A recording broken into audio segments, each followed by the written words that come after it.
Le continent africain face aux défis du développement.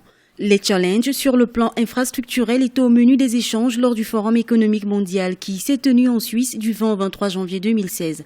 Déjà plusieurs chantiers sont lancés dans les pays africains pour desservir les zones reculées et faciliter l'accès à la technologie. Plus de 80% de la population rurale, soit près de 615 millions de personnes, n'a toujours pas accès à l'électricité. Alors que dans un contexte de concurrence, l'accès à l'énergie reste fondamental pour assurer un développement durable et participatif sur le continent.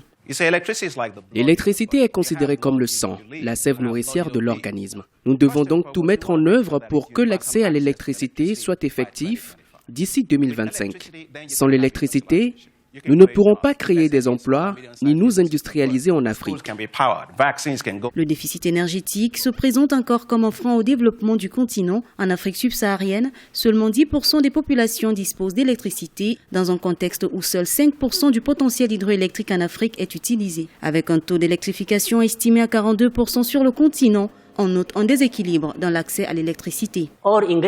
Nous avons tous les ingrédients nécessaires en Afrique pour assurer le développement. Cependant, nous avons encore besoin de nous organiser pour voir comment atteindre rapidement nos objectifs de développement en Afrique. J'ai envie de dire que nous devons accélérer les choses. La politique de développement se présente donc comme le premier point pour atteindre nos objectifs en énergie. L'Afrique a besoin de développer son économie. Pour ce faire, il faut de la diversité et la promotion du leadership. Un certain niveau de leadership facilite le développement économique.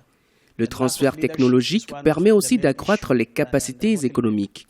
Quand on regarde les pays comme le Rwanda, l'Ouganda, leurs défis sont aujourd'hui orientés sur la logistique et les infrastructures.